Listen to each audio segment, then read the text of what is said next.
Hi everyone, this is Nayana here. So welcome back to my channel. So today we're going to be talking about going zero waste on a budget.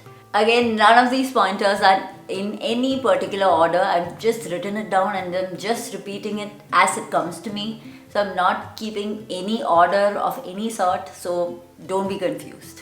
So let's dive right in. Firstly, if you are a person who loves clothes, then a lot of money gets spent on your clothes, especially for say occasions or festivities or stuff like that. We all feel the urge to keep buying new clothes. Instead of buying something new, why not rent it out?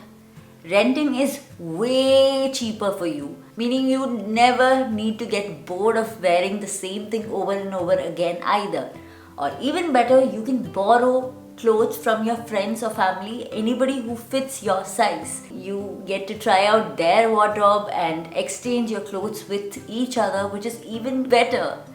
And if nothing, the best way to do is to shop secondhand for any of these new clothes that you really want to get. So in my previous video, I talk about the different apps that you can use for buying or swapping for secondhand clothes. So make sure that you definitely go check it out because it will be helpful for you and will save you a ton of money. So if you are a book nerd who loves reading a lot of books, I would suggest that you try and borrow it from your friends, families, colleagues or anybody before buying every brand new books for yourself. If the book is quite famous or popular, I'm very sure there would be at least a person who you know would have that book, who's probably already read it and would be willing to lend it to you for a week or two or even more. So I had recently got this book. I'd been wanting to read it for a while and I'd asked for it in my society's WhatsApp group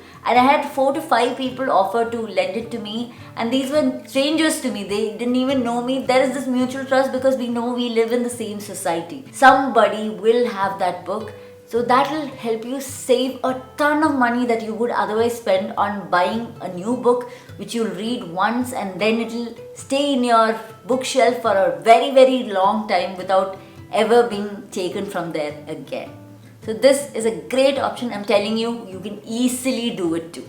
So now sticking to clothes, after we wear a cloth, we mostly have the habit of just throwing it onto a clothes rack or a corner or somewhere, and then again later when we want to use them, we'll take it back, realize it stings or it's all crumpled up, and then we either put it for wash or we start ironing it all over again. Both of that consumes a lot of electricity. Instead, once you wear it, take it off, put it into a hanger and put it for airing out.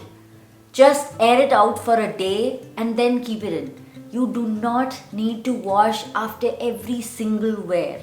So make sure that you try doing that. So I also have the habit of just putting it onto my clothes, rack, and then putting more and more clothes over it, and then the ones under tend to get quite wrinkled up. So yeah, it's something that I myself have to mindfully do. Yeah, and that's something I'm practicing right now, so I hope that you also do the same. Now when it comes to the habit of borrowing, another thing that you could keep in mind is to try and borrow as much as possible when it comes to items which have one-time usage. And I don't need plastic items. I'm talking about like electronic devices, appliances or even furniture items that you need only like once or twice in your home.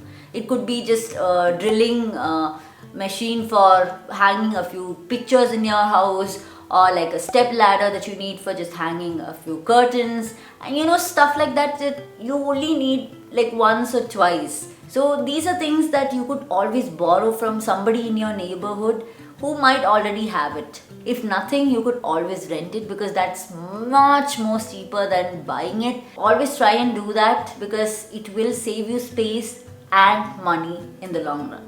So all of us have a lot of items in our home break or get damaged or stuff like that once in a while. But what do we all mostly do? We feel it's too inconvenient to take it for repair or repair it ourselves. Instead, we just throw it into the bin and get a new one. That costs us a lot of money. Instead, just put in a little bit of time to repair it or to get it repaired. Even to get it repaired, the cost would be much lesser than buying a brand new one. I can guarantee you that. So recently, the bail-in we had just sort of broke right into two pieces, and instead of throwing it away and buying a brand new one, which wouldn't have cost a lot, I just stuck it back together and taped it up, and it works perfectly now. It has no problem at all. It works perfectly well. This was a part of our Indian culture for such a long time, but we somehow seem to have lost that in the last few decades. So let's bring that culture back, and this is a habit that is as sustainable as it gets. Another thing I regularly do is try and save the delivery cartons that I get. I don't just throw the cardboard boxes out at all. I kind of, keep it under my bed, and trust me, it has come to so much of use. Whenever I need to send something to a friend of mine or to somebody else, I always have a box which is of decent size to send it in. So try and keep at least a number of cartons at home at all times, because you never know when you're going to need it. Following with that same tip, another thing I do is that recently most deliveries I personally get, they use something called as a masking tape to pack the whole cardboard instead of the sellotape that we have. It's usually like this.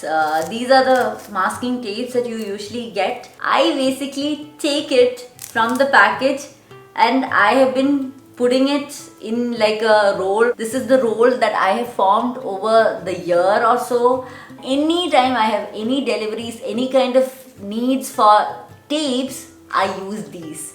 So the basin that I showed you earlier for repairing, I had used this masking tape to tape it back together. I did not need a new roll of sellotape or masking tape to use for it. So this is how I kind of save money while actually having these things at home for free. So while we zero wasters talk about zero waste swaps, a very popular swap that we talk about is a produce bag. So this is a produce bag that we always use to carry our package-free produce or grocery items in most of the time. If you don't want to, spend a lot of money buying these, all you need to do is basically save your plastic packets that you already got your grocery items in. All of these things are usually in certain quantity, size and weight and stuff. So instead of using, a produce bag, you can always just take one of your plastic packets, put your groceries into this, tie it up and bring it home, put it into your containers and then wash it, dry it and keep it for later use again. You do not need to buy these produce bags. Just don't throw these packets away when you get your groceries. Instead, use it the next time to collect your package-free groceries without needing these produce bags. Over the last couple of years, India has seen a huge rise in purchase of ACs for your homes. And I do understand that the summer heat has been going on and rising every single year. Instead of just instantly turning on the AC every time it starts getting slightly hot, why not just put your fan to full speed? Because that will usually be enough, especially if you sit around that fan or right near the fan. That should cool you down quite a lot. That will save you a lot of money because ACs usually generate a high electricity bill, and if possible, try avoiding ACs as much as possible because it consumes a lot of electricity these days and also produces a lot of heat too. So another thing, just like ACs, that we tend to keep on for a very long time that consumes a lot of electricity and uses a lot of energy is our geysers. And we usually have the habit of keeping the geyser on for throughout our bath. So you can turn the geyser on like 10 minutes before you step into the bath, And when you're stepping in, just turn it off, because the water is already heated up in that time and you will have enough of hot water to last your entire bath. If you keep your geyser on throughout, by the end of your bath, your geyser is still heating up more water inside it, but you're already done with your bath and you do not need that hot water which is lying inside the geyser completely hot. And what happens is you just waste a lot of heat that is already created in that geyser, and it just sits there cooling down inside that geyser, wasted. So try and have quicker showers so that you will be able to use whatever heat you've already heated up in your geyser, and you don't need to keep it on for a long time. And try and take cold showers as much as possible so that you can completely avoid the usage of the geyser overall. So if you are a plant person, try and water your plants early in the morning or late in the evening. Because if you try and water it when it's quite sunny outside, especially the plants that you may have in your garden or your balcony or anything that has a lot of direct contact with the sun, if you water it in the middle of the day, evaporation takes place and much lesser water is taken by the plants and more of it just gets evaporated, and that's a lot of waste of water. Every week, usually we tend to go grocery shopping, and what happens is that we bring a lot of things into our homes, put it into our pantry, and sometimes we forget that we even have it. So what you can do before you go out for grocery shopping is to just open your pantry up, check what you already have. Using that first before buying something else is always the ideal thing to do, and it makes sure that it doesn't just go to waste. In the same manner, something that happens to us, I'm sure it happens to all of us, is that we usually have a lot of food items in our fridge that usually goes to waste. We have more and more stuff going into the fridge, and the older stuff gets forgotten to even be inside it.